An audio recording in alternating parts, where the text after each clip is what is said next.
ہماری بنیادی اور اہم ذمہ داری ہے کہ اپنے گھروں کے اندر 5 اعمال کے ساتھ تعلیم کے حلقے لگانا.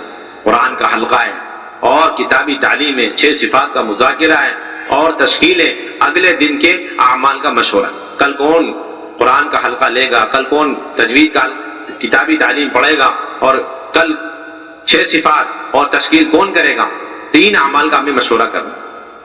یہ قرآن کے حلقے میرے بھائیوں دوستوں بزرگوں، یہ قرن اول سے یہ عمل چلا آ رہا ہے.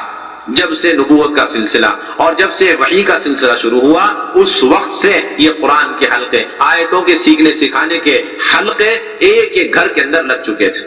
یہ اصلی بات ہے، ایک ایک گھر کے اندر. اور اس کا مقصد صرف قرآن کو پڑھنا سیکھنا ہی نہیں ہوتا تھا، بلکہ قرآن کے انوارات اور قرآن کے ذریعے جو ہدایت مطلوب ہے، اور اس قرآن کے ذریعے سے جو کفر و شرک اور گندگیوں کو زندگیوں سے ختم کرنا مطلوب ہے، جس باطل کو توڑنا مطلوب ہے، یہ اصل بات ہے کہ وہ باطل ٹوٹ جائے اور وہ گندگیاں زندگیوں سے ختم ہو جائے اور وہ مکمل تزکیہ حاصل ہو جائے، جس تزکیے کا وعدہ اللہ تعالیٰ نے ان قرآنی حلقوں پر فرمایا. یہ اصل بات ہے. ہم نے قرآن کے حلقوں کو یا تو یوں کہہ کر کے چھوڑ رکھا ہے کہ یہ جو ہے ان لوگوں کے لیے جن کو قرآن نہیں آتا، یا یوں کہہ کے چھوڑ دیا کہ یہ آج کی ترتیب. دونوں باتیں نہیں. یہ تو جن کا قرآن اچھا ہے، اچھے اچھے قاری، گھر کا ہر فرد قاری ہے، ان کے ذمہ بھی قرآن کے حلقے، کیونکہ الفاظ ہی ٹھیک کرنا نہیں ہے. الفاظ کے علاوہ اس کے اندر جو اللہ نے انوارات رکھے، برکتیں رکھی ہیں، اور اس حلقے کے ذریعے سے فرشتوں کا جو نزول ہوتا ہے، اور جو فرشتے گھیرے رہتے ہیں اس گھر کو، اور اس کی وجہ سے گھر کے تمام افراد کے اندر فرشتوں والی صفتیں منتقل ہوتی ہیں. 2 بنیادی صفتیں فرشتوں کی.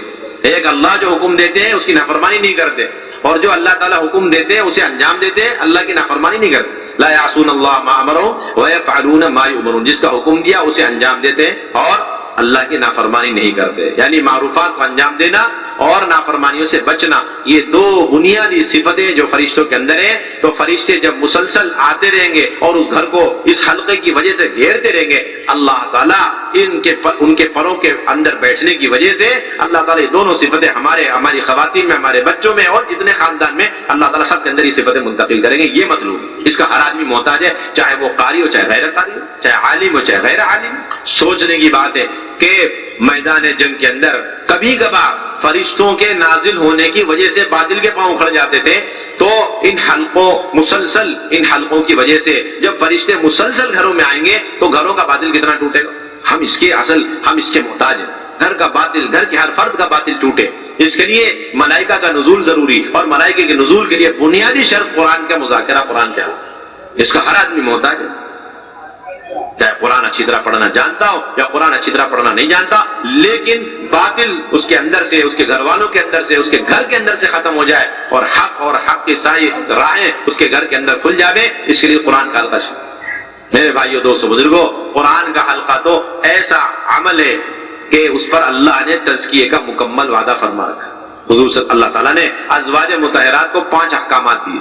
ایک یہ کہ وہ گھر میں ٹھہری رہیں، اور دوسرا یہ کہ وہ بنا پردے کے زیب و زینت کے ساتھ گھر سے باہر نہ نکلیں. تیسرا یہ کہ نماز قائم کریں، اور چوتھا یہ کہ زکوٰۃ ادا کریں. 5واں یہ کہ اللہ رسول کی اطاعت کریں. وقرن فی بیوتکن ولا تبرجن تبرج الجاہلیۃ الاولی واقمن الصلاۃ وآتین الزکاۃ واطعن اللہ ورسولہ. یہ 5 بنیادی بات. پھر اللہ نے فرمایا ان 5 احکامات پر عمل کرنے کے لیے علم شرط ہے جو 2 چیزوں پر موقوف ہے، ایک قرآن، دوسرا حدیث. اب اس کا حکم اللہ نے دیا ایک آیت چھوڑ کر، وَاذْكُرْنَ مَا يُتْلَى فِي بُيُوتِكُنَّ مِنْ آيَاتِ اللَّهِ وَالْحِكْمَةِ، جس کے 2 ترجمے مفسرین نے لکھے، 2 معنی. ایک تو یہ ہے کہ اللہ کی آیتوں کا تذکرہ، قرآن کی جو آیات ہیں ان کا تذکرہ ہو، اور حکمت کا تذکرہ، حکمت سے مراد سنت لی، یعنی قرآن حدیث دونوں کے تذکرے ہوتے رہنے چاہیے. گھر کے اندر قرآن اور حدیث دونوں کے تذکرے ہونے چاہیے. ان کو یاد رکھنا چاہیے، انہیں یاد رکھو، ان کے تذکرے کرتے رہو، تاکہ اس کے ذریعے سے ان 5 احکامات پر عمل کرنا آسان ہو جائے. تو یہ 5 احکامات اور یہ 5 احکامات اچھی طریقے سے ہماری زندگیوں میں آ جائیں، اس کے لیے قرآن کے حلقے اور اسی طرح حدیث کے حلقے، تعلیم کے حلقے. اب ان سب کا فائدہ اللہ تعالیٰ نے بیان فرمایا کہ ہم ان سب کے ذریعے سے تمہاری تطہیر اور تمہارا تزکیہ چاہتے ہیں. انما یرید اللہ لیذھب عنکم الرجس اہل البیت ویطہرکم تطہیرا. اے اہل بیت، کہ تمہارے اندر جو گندگی ہے اسے دور کر کے تمہیں مکمل پاک کرنا منظور ہے. اچھی طرح پاک صاف کرنا چاہتے ہیں۔ اللہ، ان اعمال پر اللہ نے تطہیر کا، تزکیے کا، اصلاح کا وعدہ فرمایا۔ داعی تو داعی ایک معمولی سے مومن کے دل کے اندر، قلب کے اندر گہرائیوں میں یہ یقین ہونا چاہیے کہ یہ اعمال تزکیہ ہے، یہ اعمال تربیت ہے، یہ اعمال ہدایت ہے، جس پر اللہ تعالیٰ نے بڑی قوت کے ساتھ فرمایا۔ جب یہ اعمال اہل بیت کے لیے تزکیہ اور تربیہ ہے تو امت کے لیے یہ اعمال کتنا تربیت اور تزکیے کا ذریعہ ہے۔ ہم کیسے ان اعمال سے مستغنی ہو سکتے ہیں؟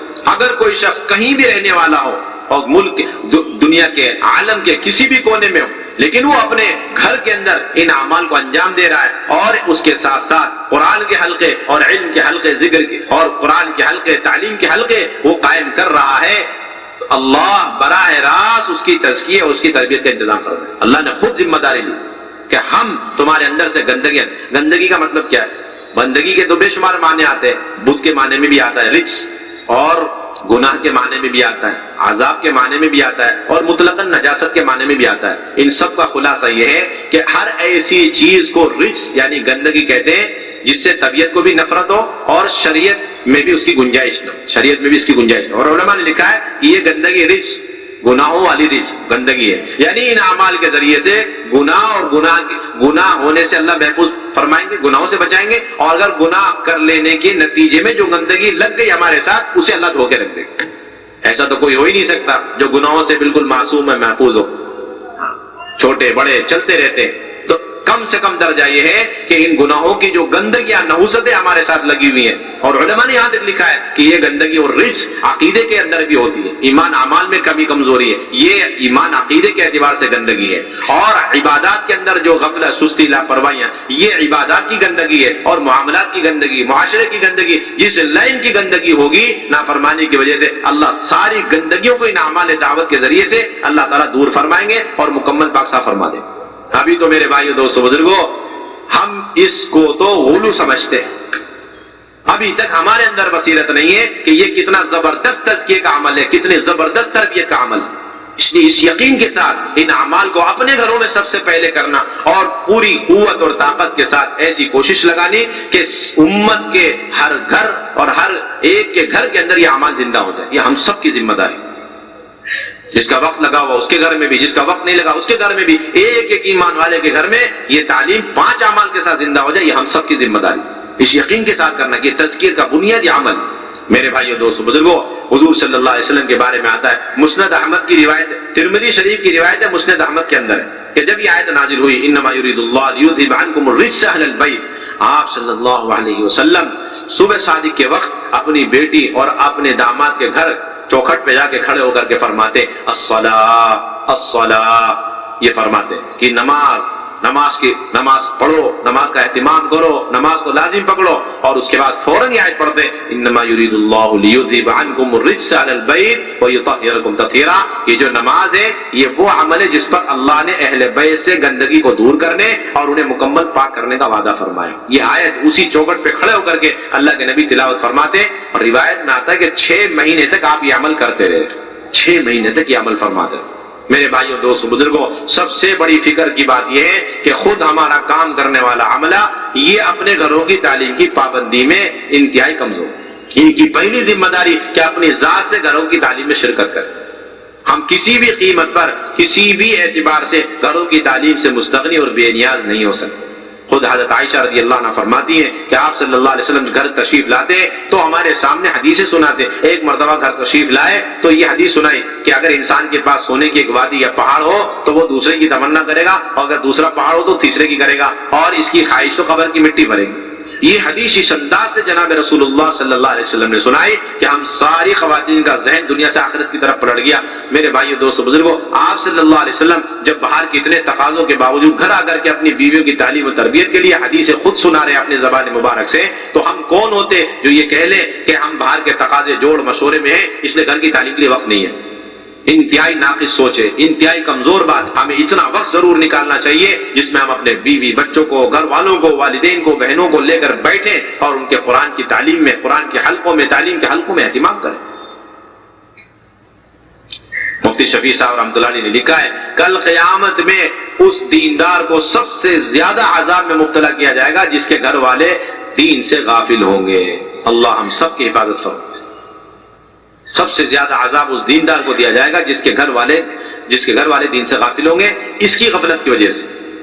محنت کرنی چھوڑ دی، باہری کی محنت میں لگا رہا، اس نے بیوی بچوں کی فکر نہیں کری، تو یہ بہت ہی عتاب اور بہت ہی عذاب اور سخت وعید کی بات ہے۔